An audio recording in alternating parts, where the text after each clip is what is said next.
Compra terra, porque Deus não está fazendo mais disso. Essa foi a dica de investimento do Tony Soprano, o mafioso da ficção, para o filho dele. Se a série fosse brasileira, talvez o Tony daqui dissesse: quem compra terra não erra, um ditado comum no Brasil. Porque o sentimento é universal, o de que imóvel é o porto mais seguro para o dinheiro. É daí que vem a popularidade dos fundos imobiliários, que são um jeito mais simples de investir em imóvel. Tem quem se agarra neles e tem quem detesta, dizendo que é risco de renda variável para ter retorno de renda fixa. A gente vai ver os dois lados dessa moeda aqui. Você está no Estratégias para Viver de Renda, uma série do Invest News apoiada pelo Nubank. E esse é o nosso assunto agora, fundo imobiliário.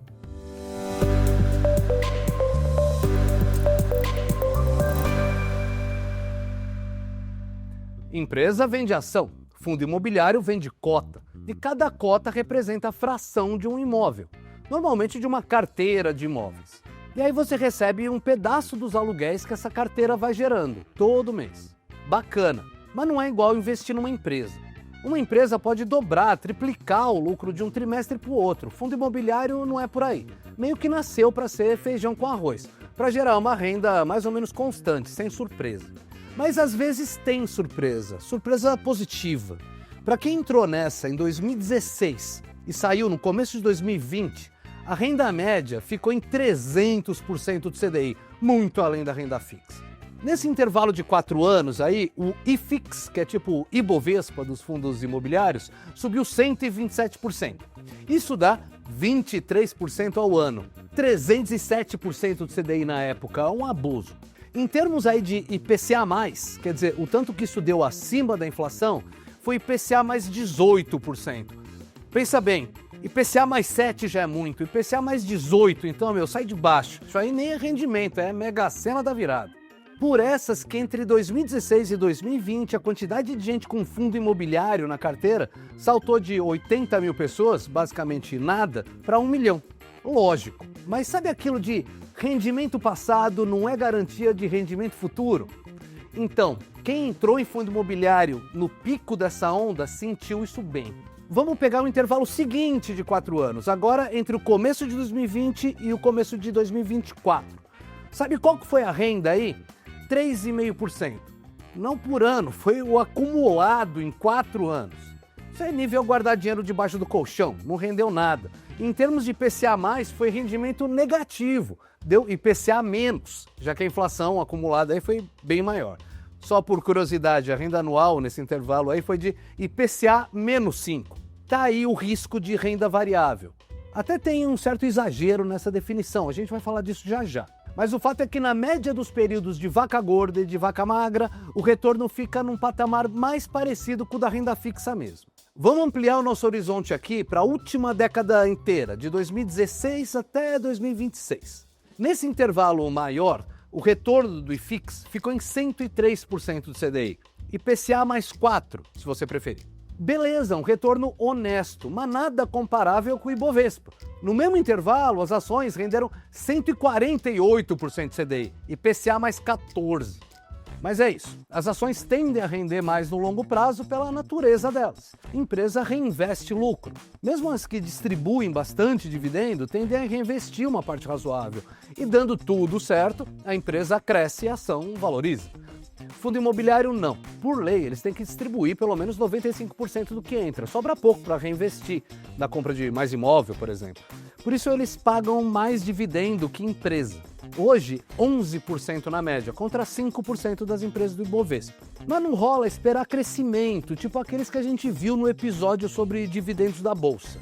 Fundo imobiliário é para gerar renda, não é para acumular patrimônio. Para dar uma ideia, até naquele período entre 2016 e 2020, no rally mais maluco dos fundos imobiliários, o Ibovespa ganhou deles. Deu 166% no acumulado contra aqueles 127% do IFIX. Só que a volatilidade é mais intensa no mundo das ações. Tipo, Ibovespa subiu 34% em 2025, legal, mas tinha caído 10% em 2024. Nos fundos imobiliários, o sobe e desce é menos intenso. Em 2025, o IFIX subiu 21%, menos que o Ibovespa. Mas em 2024, a queda foi menor também, de 6%. No geral, então, a montanha-russa é menos violenta ali do que na renda variável raiz. Mas dependendo da escolha que você faz, a pancada no bolso pode ser forte sim. Exemplo da vida real. Esse prédio bonito aqui, o Almirante Barroso, ele fica no centro do Rio e o dono dele é um fundo imobiliário, o FAMB11, um fundo que só tem esse prédio no portfólio. Bom, quando o fundo comprou esse prédio em 2003, o lugar tinha um inquilino peso pesado, a Caixa Econômica Federal, que ocupava o edifício todo. Em 2020, a Caixa saiu e o fundo até hoje não conseguiu outro inquilino grande. O FAMB11, então, parou de pagar dividendo. E aí, de 2020 para cá, o valor da cota caiu 70%. Esse é um caso bem específico de qualquer forma. O mais importante aqui é entender o que é que move os fundos imobiliários como um todo. E quem move é a política econômica, é a direção que o Banco Central dá para a Selic. É isso que a gente vai entender agora. Vamos voltar lá para aquela época em que os fundos imobiliários deram 300% do CDI, entre janeiro de 16 e janeiro de 20. O que aconteceu ali? Aconteceu que a Selic despencou de 14,25 para 4,50. Na essência, fundo imobiliário é um instrumento para você travar juro. Tipo, em 2016, eles estavam pagando um dividend yield de 11% na média. Quer dizer, o fundo rendia em pagamentos mensais 11% ao ano em cima do que você tivesse colocado ali. Esse era o dividend yield médio do IFIX, era o DY ali. Mas olha, a Selic estava pagando bem mais, 14,25. Faz sentido entrar num fundo que paga 11 num cenário desses? Pior que faz sentido, porque o normal é que uma Selic de 14 e tantos por cento não dure para sempre. E não durou. No meio de 2017, ela já tinha caído para 9,5%. Quem comprou fundo imobiliário com a coisa pagando 11 já estava ganhando mais do que nos investimentos comuns que seguem a Selic. E a diferença foi aumentando. É que no começo de 2020 era 11% para quem tinha travado o juro com fundo imobiliário, contra 4,5% dos investimentos comuns. Aqui a gente está falando de renda em cima do valor investido, mas teve ganho de capital também. Para a gente visualizar aqui, imagina uma cota que custava R$ 80 em 2016 e pagava ali 11% ao ano em rendimento, o DY médio do IFIX. Em 2020, o dividend yield médio tinha caído para 6%. Isso significa que o preço médio das cotas subiu. Subiu para quanto? No caso de uma de 80, para pelo menos R$ 144. Isso dá um ganho de 80% só no preço da cota. Colocando os dividendos na conta e reinvestindo tudo, vai dar aquela alta monstro do IFIX que a gente viu antes, de quase 130%. Essa é a sequência. Caiu a Selic, cai o dividend yield dos fundos. E para o DY médio cair, o preço da cota tem que subir. O mercado faz esse ajuste e o seu saldo aumenta com força. Enquanto isso, o rendimento continua sendo aquele que você contratou lá no início. Pelo nosso exemplo aqui, de 11% ao ano, contra uma Selic de 4,5%. Maravilha. Mas assim, para quem entrasse em fundo imobiliário em 2020, o rendimento não seria de 11% ao ano, seria menor, seria de 6,5%. E ok, ainda era mais que a Selic. Só que não por muito tempo, porque o inferno se abateu. Chegou 2020 e veio a pandemia. Fundo imobiliário tem imóvel comercial na carteira, residencial praticamente não existe. O que tem é fundo de prédio de escritório, de shopping, de galpão de logística. Tem também os que investem só em título do mercado imobiliário, basicamente CRI e LCI, que a gente viu no episódio 3. O mercado chama esses de fundos de papel. Os normais, que investem em imóvel mesmo, são os fundos de tijolo. A gente vai se concentrar nos de tijolo aqui. Bom, com a Covid circulando e todo mundo em casa, os prédios de escritório perderam inquilino, os shoppings entraram em crise, os fundos, na média, desabaram. Quando a pandemia arrefeceu, o natural era que os fundos imobiliários se recuperassem rápido. Só que aí a Selic virou a chave. No período que a gente está olhando aqui, ela foi de 2% no auge da pandemia para 13,75%. Tinha voltado para um pico histórico. Selic sobe, fundo imobiliário cai. Os dividendos continuam entrando e ajudam a segurar as pontas, mas não fazem milagre. E aí deu aquilo. Um rendimento pífio entre janeiro de 20 e janeiro de 24, aquele de IPCA menos 5%. E como é que está o cenário hoje? Você sabe, a Selic continua na estratosfera e isso pressiona os fundos imobiliários. Caiu o preço da cota, subiu o dividend yield. Então hoje a média do IFIX está em quanto? em 11%. Olha só, igual a de 2016. Dá para dizer então que agora tudo vai se repetir, vai começar outro ciclo longo de alta? Se a Selic despencar, sim. Mas não dá para saber quando isso vai acontecer, nem se vai acontecer num horizonte de tempo vislumbrável. Mas o mercado tem feito as apostas dele. Tanto que o IFIX subiu 19% nos últimos 12 meses até abril, na expectativa de que venham mais cortes na Selic. Isso dá 128% do CDI em um ano, bem mais que a renda fixa normal, e num período de renda fixa muito forte. É isso. Se você quer montar uma carteira de fundo imobiliário, vale ter em mente as regras básicas para mitigar os riscos.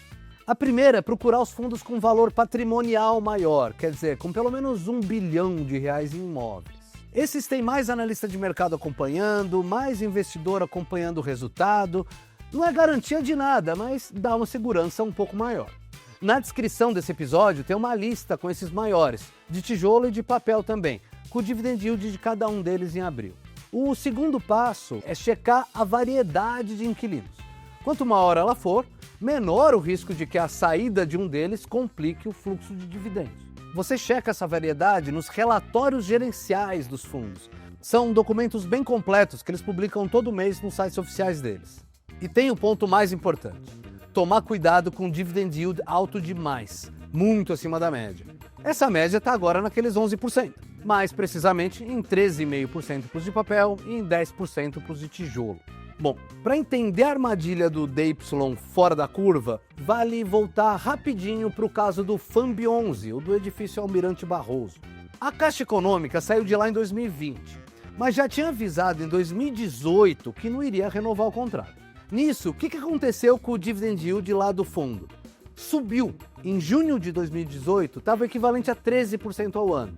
Em julho, depois do anúncio da Caixa, o dividend yield subiu para 19%, uma bomba.